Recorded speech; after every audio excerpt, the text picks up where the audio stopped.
Lições bíblicas. O plano de Deus para Israel em meio à infidelidade da nação. As correções e os ensinamentos divinos no período dos reis de Israel. Lição 11. O reinado de Ezequias. Texto áureo.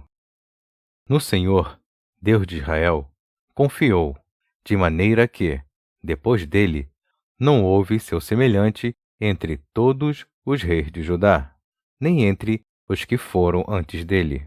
Segundo Reis, capítulo 18, versículo 5.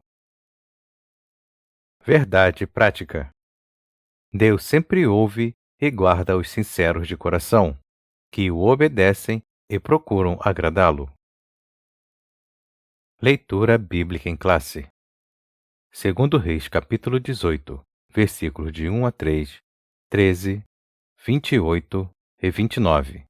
Capítulo 19, versículo 1, de 5 a 7, 15, 16, 20 e 21.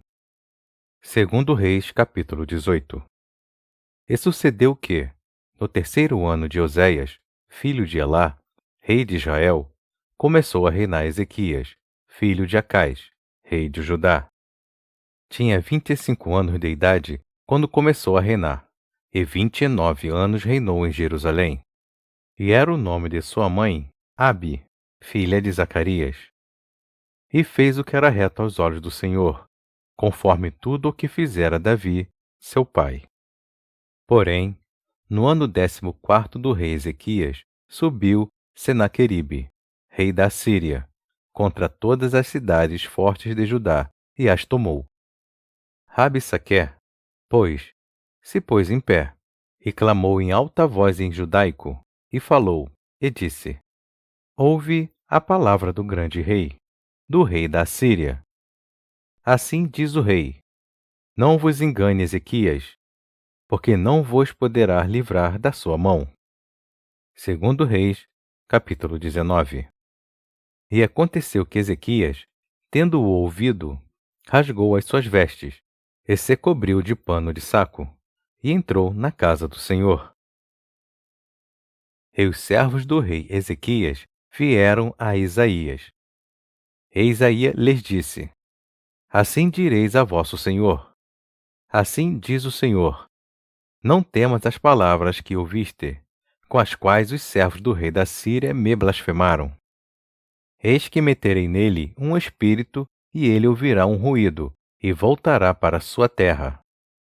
A espada o farei cair na sua terra.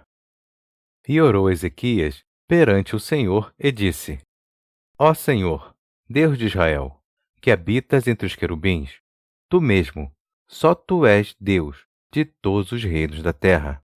Tu fizeste os céus e a terra. Inclina, Senhor, o teu ouvido e ouve. Abre, Senhor, os teus olhos e olha, e ouve as palavras de Senaqueribe, que ele enviou para afrontar o Deus vivo.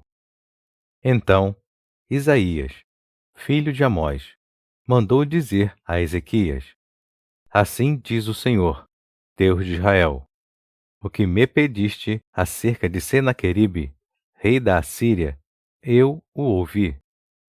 Esta é a palavra que o Senhor falou dele. A virgem, a filha de Sião, te despreza, de ti zomba. A filha de Jerusalém meneia a cabeça por detrás de ti. Introdução. O reinado de Ezequias foi um dos melhores de Judá.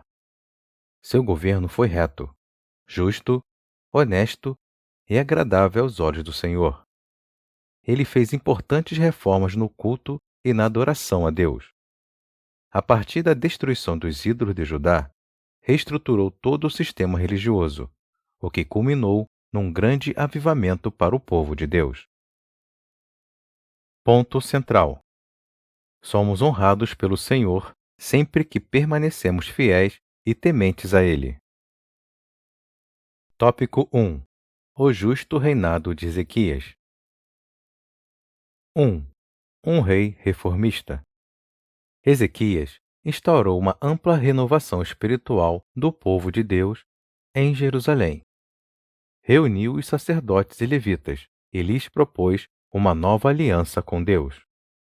Esta aliança incluiria uma reforma radical no comportamento e na espiritualidade do povo. O rei mandou destruir os altares pagãos, reabrir as portas do templo, restabelecer as ofertas e os sacrifícios, reinstituir os ofícios sacerdotais e, ainda, celebrar a Páscoa. A despeito de tudo isso, o que mais se destaca das atitudes de Ezequias é que ele se chegou ao Senhor, não se apartou de após ele e guardou os mandamentos que o Senhor tinha dado a Moisés. Assim, o rei Ezequias tinha um coração disposto a fazer a vontade de Deus no reino de Judá. Por isso, ele reuniu os sacerdotes, demais levitas e lideranças para reconhecer o verdadeiro estado pecaminoso da nação. Ezequias tinha um coração quebrantado e, por isso, foi reformista. 2. A purificação dos lugares sagrados. Com a convocação de Ezequias, os sacerdotes e os levitas se reuniram e se prontificaram a purificar e santificar a casa do Senhor. Retiraram e jogaram fora todas as coisas impuras que estavam no templo e restabeleceram o culto e os sacrifícios, conforme a lei de Moisés. A purificação foi tão completa que, no relato do segundo livro de Crônicas, capítulo 29, e versículos 18 e 19, a palavra todos é repetida várias vezes no texto. Nada ficou de fora. 3. A adoração nacional.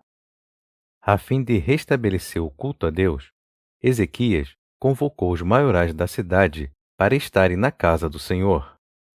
Ali foram oferecidos diversos sacrifícios para a reconciliação de todo Israel. Foi nesse momento de muita comoção que o rei, seus assessores e toda a congregação de Israel se prostraram diante do Senhor. Que cenário maravilhoso! Uma nação inteira se prostrando e adorando aquele que é digno de toda honra, glória e louvor. Além de toda a reforma, Ezequias também mandou celebrar a festa da Páscoa, que há muito tempo não se via.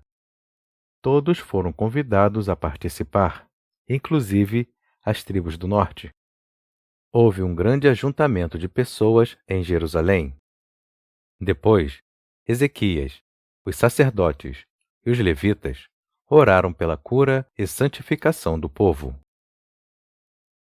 A convocação do rei Ezequias ao povo para a santidade, adoração a Deus e amplas reformas espirituais ocasionou um dos maiores avivamentos do Antigo Testamento.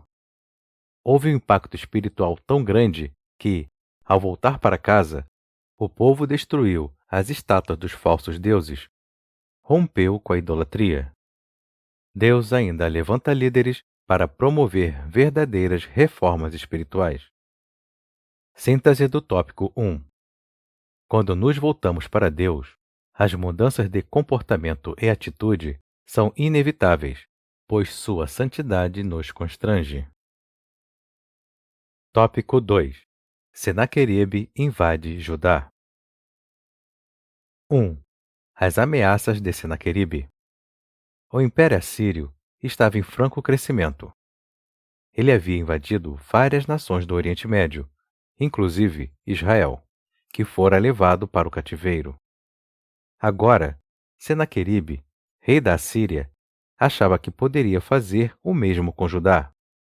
Foi então que resolveu expedir seu poderoso exército para sitiar Jerusalém e ameaçar o rei Ezequias, visto que ele havia se rebelado contra o governo assírio. Durante o cerco a Jerusalém, Senaqueribe, por meio de seus oficiais, usou como estratégia intimista a difamação de Ezequias e o afrontamento da grandeza de seu Deus. Como seu propósito era abalar o moral do rei e do povo, todas essas injúrias foram pronunciadas em hebraico. 2. O temor do rei Ezequias. As ameaças dos assírios pasmaram Ezequias e o medo se espalhou por toda a corte de Judá, o que levou o rei a consultar o profeta Isaías. E a palavra dele foi de vitória para o povo de Deus. Aqui aprendemos que a obediência a Deus não é sinônimo de ausência de problemas e enfrentamentos. Entretanto, a mão protetora do Altíssimo nunca deixa seu povo desamparado. Síntese do tópico 2. Nosso inimigo não tem nenhum poder sobre nós. Todas as suas pretensões passam pelo crivo e aprovação do Senhor. Tópico 3. A oração do rei e o livramento do Senhor. 1. A oração confiante de Ezequias. Para intensificar ainda mais sua estratégia do medo, o rei assírio enviou cartas atrevidas e ameaçadoras ao rei Ezequias. A mensagem exigia a rendição de Jerusalém. Mas o rei de Judá apresentou essas cartas diante do Senhor e orou fervorosamente. Nessa oração, Ezequias agradeceu a Deus e declarou sua soberania sobre tudo e todos. E, apresentando as afrontas de Senaqueribe, pediu ao Eterno que o livrasse daquele ímpio. 2. Deus conforta o rei. Deus usou o profeta Isaías para confortar o rei Ezequias e mostrar que estava com ele. O Senhor disse que tinha ouvido as orações do rei a respeito do atrevimento de Senaqueribe. Aquele ímpio havia afrontado e blasfemado do verdadeiro e único Deus. Naquela mesma noite, sem que Ezequias usasse qualquer arma, o Senhor dos Exércitos lhe deu o livramento. Um anjo do Senhor foi enviado por Deus e matou, de uma só vez, 185.000 assírios. O fim de Senaqueribe não poderia ser mais trágico. Foi assassinado pelos próprios filhos. Síntese do tópico 3. Aquele que ousa afrontar o Senhor Deus é severamente castigado. Conclusão. A lição que aprendemos nesta história é que ninguém pode afrontar e zombar do Todo-Poderoso e ficar impune. O reinado de Ezequias foi muito diferente da maioria dos reis de Judá, pois ele foi temente ao Senhor e confiou nele nos momentos mais difíceis de seu reinado. Ezequias nos deixou uma grande lição. Deus sempre ouve os sinceros de coração, que confiam nele mesmo diante do medo e da insegurança.